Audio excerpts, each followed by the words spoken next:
నమస్కారం. Vision news కి స్వాగతం. ఈనాటి వార్తలు. భీమవరం నియోజకవర్గ తెలుగుదేశం పార్టీ కార్యాలయంలో నియోజకవర్గ ఇన్ఛార్జ్, పాలిట్ బ్యూరో సభ్యురాలు స్థానిక ప్రజల నుండి వినతి పత్రాలను స్వీకరించారు. ఈ సందర్భంగా తోట సీతారామలక్ష్మి మాట్లాడుతూ నియోజకవర్గ ప్రజలు నూతన పెన్షన్ల కోసం అత్యధికంగా వస్తున్నారని, త్వరలోనే నూతన పెన్షన్లను ఎన్డీఏ కూటమి ప్రభుత్వం ప్రారంభిస్తుందని అన్నారు.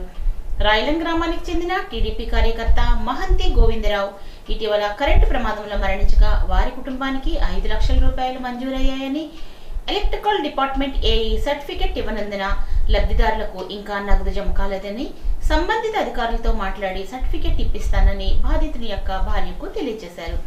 ఈ కార్యక్రమంలో టీడీపీ నాయకులు కోళ్ల సీతారాం, ఉప్పులూరు చంద్రశేఖర్, ఎస్కే రబ్బాని, కొండ్రు శ్రీనివాస్, గొలగాన్ రమేష్ తదితర నాయకులు పాల్గొన్నారు.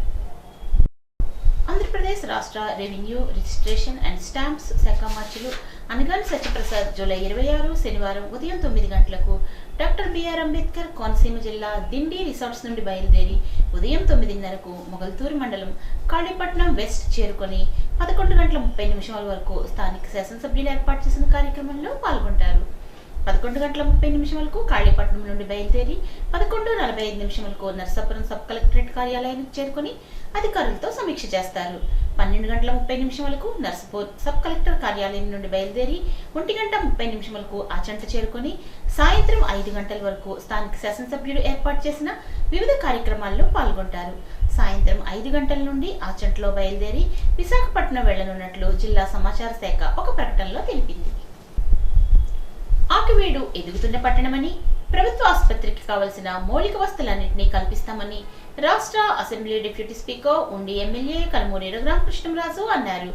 శుక్రవారం ఆకివీడు నగర పంచాయతీలో ఉన్న ప్రభుత్వ ఆసుపత్రిలో ఆధునిక x ray unit, blood bank, three phase generator తదితర వాటిని ఆయన ప్రారంభించి మాట్లాడారు.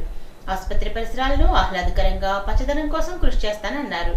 2 చోట్ల రైల్వేకు అండర్ టన్నెల్ త్వరలో జరిగిపోతుందని, డయాలసిస్ సెంటర్ను ఆరోగ్యశ్రీకి అనుసంధానం చేస్తామని, 2 షిఫ్ట్లు పనిచేసేలా కృషి చేస్తామని తెలిపారు. ఈ కార్యక్రమంలో జిల్లా కలెక్టర్, ఉండి నియోజకవర్గ జనసేన ఇన్ఛార్జ్ జుత్తిగ నాగరాజు, మోటిపల్లి రామవరప్రసాద్, కొత్తపల్లి నాగరాజు, పొత్తూరి వెంకటేశ్వరరాజు, కూటమి నాయకులు, వైద్య సిబ్బంది, అధికారులు పాల్గొన్నారు.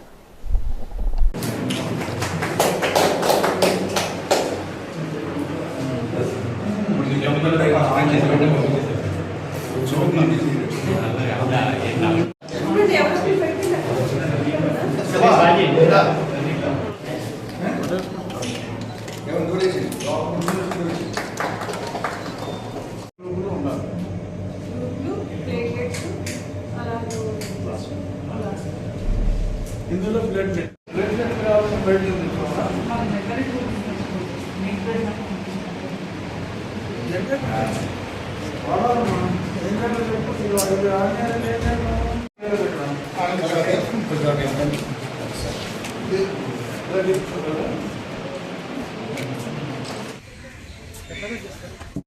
ఆకివీడు సిహెచ్సిలో అధునాతన ఎక్స్రే యంత్రం, బ్లడ్ బ్యాంక్ చాలా అవసరం. ఆ 2 కూడా ఈరోజు ప్రారంభించడం జరిగింది. అలాగే 3-ఫేజ్ జనరేటర్ సిస్టమ్ కూడా లేనందువల్ల కొన్ని ఇబ్బందులు ఎదురవుతున్నాయి. ఒక 3-ఫేజ్ కొత్త జనరేటర్ కూడా మన ఉండి ఇన్ఫ్రాస్ట్రక్చర్ ఫండ్ నుంచి ఇవ్వటం జరిగింది.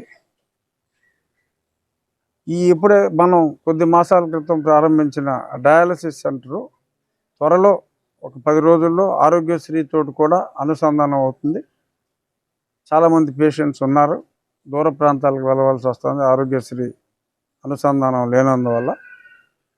10 రోజుల్లో అది కూడా వచ్చిన తర్వాత 2వ షిఫ్ట్ కూడా, ఇప్పుడు ఒక షిఫ్ట్ ఫుల్గా రన్ అవుతుంది డయాలసిస్, 2వ షిఫ్ట్ కూడా ఆరోగ్యశ్రీ వాళ్ళ కోసం అందుబాటులోకి తీసుకురావడం జరుగుతుంది. ఆ తర్వాత ఇంకా అవసరం అనుకుంటే రాబోయే రోజుల్లో డెఫినెట్గా ప్రజల అవసరాల కోసం మరింత ఇంకొక బిల్డింగ్ కట్టి అందులో కూడా అధునాతన డయాలసిస్ యంత్రాలు కట్టడానికి కూడా సిద్ధంగా ఉన్నాం. దాతలు కూడా ఉన్నారు. ఎటువంటి అవసరం ఉన్నా ఈ హాస్పిటల్ ఇన్ఫ్రాస్ట్రక్చర్ అనేది పెరుగుతున్న ఈ ఆకివీడు కూడా రోజు రోజుకి పెద్ద పట్టణంగా అభివృద్ధి చెందుతుంది. మంచి ప్రభుత్వ ఆసుపత్రి చాలా అవసరం కాబట్టి యుద్ధ ప్రాతిపదికన ఏమి కావాలన్నా సరే చేయటానికి ఇప్పుడే కలెక్టర్ గారు కూడా డాక్టర్స్ అందరికీ చెప్పారు, మేము అందుబాటులో ఉంటాం. రాష్ట్రంలోని ప్రతి నియోజకవర్గంలో ఉన్న ఒక మండలాన్ని ఆదర్శ మండలంగా తీర్చిదిద్దాలని ముఖ్యమంత్రి చంద్రబాబు సంకల్పాన్ని ఉండి నియోజకవర్గంలోని ఆకివీడు నగర పంచాయతీని తీర్చిదిద్దే ఆలోచనలో ఉన్నట్లు ఉండి ఎమ్మెల్యే ఉపసభాపతి కనుమూరి రఘురామకృష్ణంరాజు అభిప్రాయం వ్యక్తం చేశారు. శుక్రవారం ఆకివీడు వ్యవసాయ marketing committee chairman Bolla Venkatrao, vice chairman గా గౌరలక్ష్మిలు ప్రమాణ స్వీకారం చేసే కార్యక్రమంలో ఆయన ముఖ్య అతిథిగా పాల్గొని మాట్లాడారు. అనంతరం ఏఎంసీ నూతన కార్యవర్గాన్ని ఘనంగా సత్కరించారు. ఈ సందర్భంగా APIIC chairman Mantena Ramaraju, Janasena party ఉమ్మడి జిల్లా అధ్యక్షులు కొటికొల్పొడి గోవిందరావు మాట్లాడుతూ రైతాంగ సమస్యలపై దృష్టి సారించి పనిచేయాలని కోరారు. ఈ కార్యక్రమంలో మాజీ ఎమ్మెల్సీ అంగర రామ్మోహన్ రావు, మాజీ డీసీసీ చైర్మన్ ముత్యాల రత్నం, మోటుపల్లి రామవరప్రసాద్, జనసేన పార్టీ ఉండి నియోజకవర్గ కన్వీనర్ చుత్తిగ నాగరాజు, చలపల చంద్రశేఖర్, గొంట్ల గణపతి, గంధం ఉమ, బీజేపీ ఉండి నియోజకవర్గ ఇన్ఛార్జ్ కోరా రామ్మూర్తి, నాగలక్ష్మితో పాటు కూటమి శ్రేణులు పెద్ద సంఖ్యలో పాల్గొన్నారు.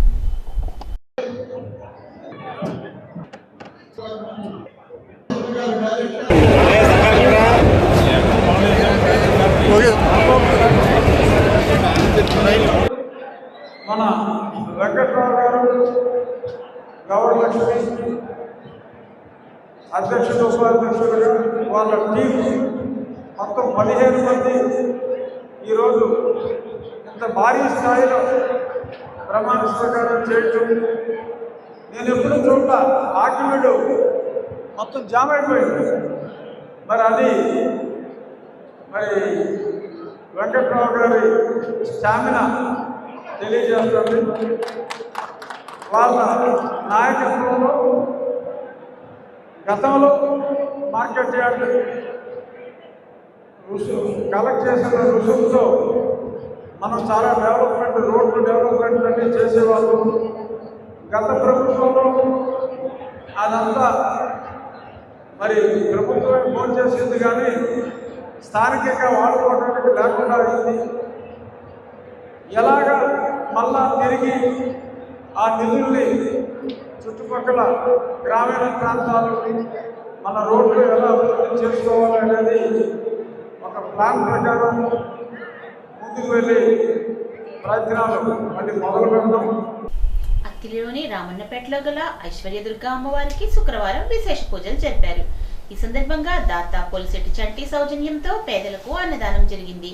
ఈ కార్యక్రమంలో ఆలయ కమిటీ చైర్మన్ దాసరి నాగరాజు, భక్తులు పాల్గొన్నారు.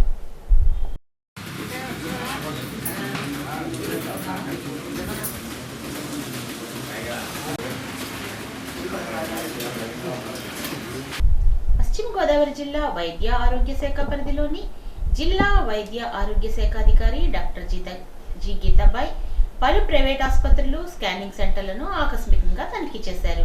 దీనిలో భాగంగా తాడేపల్లిగూడెంలోని Ravi Madhav nursing home, Vijaya hospitals, Mullapudi Venkataramana memorial hospitals, Tanuku పట్టణంలోని Mullapudi cardio vascular centre, united diagnostic centre, Sriteja హాస్పిటల్లో తనిఖీ నిర్వహించారు. ఆయా ఆసుపత్రుల్లో నిబంధనలు పాటిస్తున్నది లేనిది రికార్డులు పరిశీలించడం జరిగింది.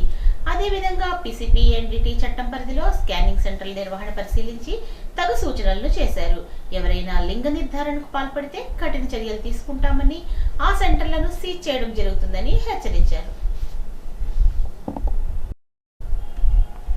తణుకు మున్సిపాలిటీ పరిధిలోని ఎన్టీఆర్ ప్రాథమికోన్నత పాఠశాల నందు హెడ్ మాస్టర్ యు రమేష్ ఆధ్వర్యంలో sub unit officer Gudimetla Venkateswararao విద్యార్థులకు ఆరోగ్య విద్యలో భాగంగా కాలానుగుణమైన వ్యాధుల్లో భాగంగా దోమకాటు జనిత వ్యాధులైన మలేరియా, డెంగ్యూ, చికెన్ గున్యా బారిన పడకుండా ఈ వర్షాకాలంలో ప్రతిరోజు డ్రై డేలో పాటించవలసిన విధానాన్ని, నీటి జనిత వ్యాధులైన అతిసారం, టైఫాయిడ్, జాండీస్ మొదలగు వ్యాధులు పడకుండా చేతుల శుభ్రత, ఆహార పదార్థాలను ఉంచే పాత్రలపై విధిగా మూతలు ఉంచడం, కాచి చల్లార్చిన నీటిని త్రాగడం వంటి ముందస్తు జాగ్రత్తలను బోధించారు.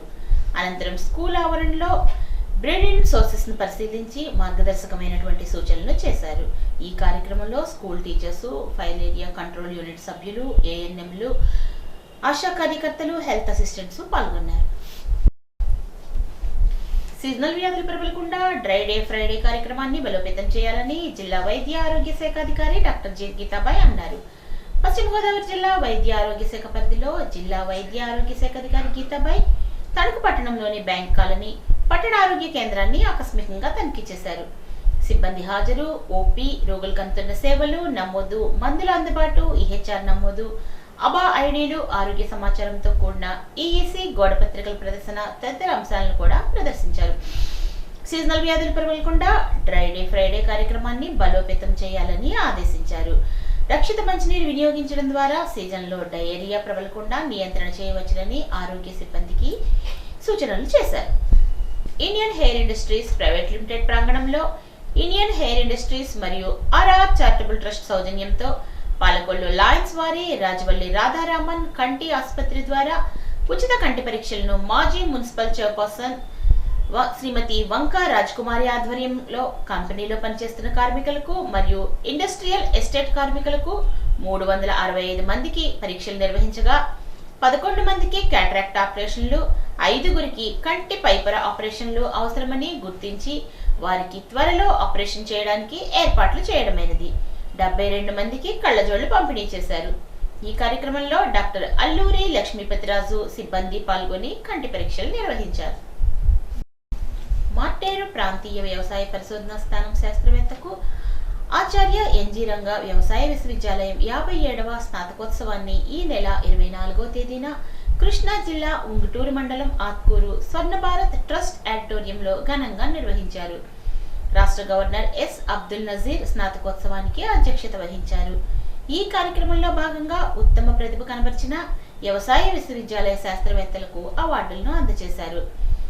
ప్రాంతీయ వ్యవసాయ పరిశోధనా స్థానం మార్టేర్లో సస్య ప్రజనన విభాగంలో సీనియర్ శాస్త్రవేత్తగా పనిచేస్తున్న డాక్టర్ వై సునీత 2011 నుండి వరి సస్య ప్రజననంలో చేసిన విశిష్ట సేవలకు గాను మెరిటోరియస్ రీసెర్చ్ సైంటిస్ట్ అవార్డును రాష్ట్ర గవర్నర్ మరియు ఆచార్య ఎన్జీ రంగా వ్యవసాయ విశ్వవిద్యాలయ కులపతి ఎస్ అబ్దుల్ నజీర్ చేతుల మీదుగా అందుకున్నారు. వీరు మారుటేరులో 18 రకాలు మరియు బాపట్లలో 5 రకాలు వరి పరిశోధనా స్థానాల నుండి మొత్తం 23 రకాల వరి యొక్క అభివృద్ధి మరియు విడుదలలో భాగస్వామిగా ఉన్నారు. ఈ సందర్భంగా ప్రాంతీయ వ్యవసాయ పరిశోధనా స్థానం Marteru ADR doctor T Srinivas, ఇతర శాస్త్రవేత్తలు, సిబ్బంది అవార్డు గ్రహీతకు అభినందనలు తెలిపారు. శ్రీనివాస్ మాట్లాడుతూ ఈ స్ఫూర్తితో శాస్త్రవేత్తలు, సిబ్బంది మరింత ఉత్సాహంగా కృషి చేసి మార్టేరును ఉన్నత స్థితిలో నిలపాలని కోరారు. శ్రావణ మాసం తొలి శుక్రవారం కావడంతో వేకోజాం నుండి అమ్మవారు కొలువైనటువంటి క్షేత్రాలు భక్తులతో కిటకిటలాడాయి. పెనుమంట్ర మండలం మార్టేరు శివారు శివరావుపేటలో శ్రీ కనకదుర్గ అమ్మవారి ఆలయంలో అమ్మవారిని మట్టి గాజులతో అలంకరించి భక్తులకు దర్శనమిచ్చారు. పెద్ద ఎత్తున మహిళలు అమ్మవారిని దర్శించుకున్నారు. కుంకుమ పూజలు నిర్వహించారు. ఆలయ చైర్మన్ తేతల రాజారెడ్డి ఆధ్వర్యంలో భక్తుల సహకారంతో గాజుల అలంకరణ చేశారు. అలాగే పెనుమంట్ర కనకదుర్గమ్మ అమ్మవారి ఆలయంలో వేకోజామునే అమ్మవారికి పంచామృతాలతో అభిషేకాలు నిర్వహించి కుంకుమార్చనలు చేశారు. మార్టేరు మావుళ్ళమ్మ అమ్మవారి ఆలయంలో, కామాక్షి అమ్మవారి ఆలయంలో కూడా భక్తులు కిటకిటలాడారు. గత వైసీపీ ప్రభుత్వంలో మంత్రి నిమ్మల రామానాయుడుపై జరిగిన దాడికి సంబంధించిన కేసును సిఐడికి అప్పగించారు. అప్పట్లో దాడి ఘటనపై పాలకొల్లు పట్టణ పోలీస్ స్టేషన్లో ఫిర్యాదు చేసిన వైసీపీ రాజకీయ ప్రమేయంతో కేసు నమోదు చేయలేదు. కూటమి ప్రభుత్వం అధికారంలోకి రాగానే 2022లో చేసిన ఫిర్యాదును కేసుగా నమోదు చేశారు. నర్సాపురం డీఎస్పీ విచారణ నేపథ్యంలో తాజాగా దీనిపై లోతుగా దర్యాప్తు జరిపేందుకు సిఐడికి బదలాయిస్తూ డీజీపీ ఉత్తర్వులు జారీ చేశారు. విజయవాడ సిఐడి డీఎస్పీ మోహన్ నేతృత్వంలో 5 సభ్యులతో కూడిన సిట్ను ఏర్పాటు చేశారు. ఈ వార్తలకు స్వల్ప విరామం.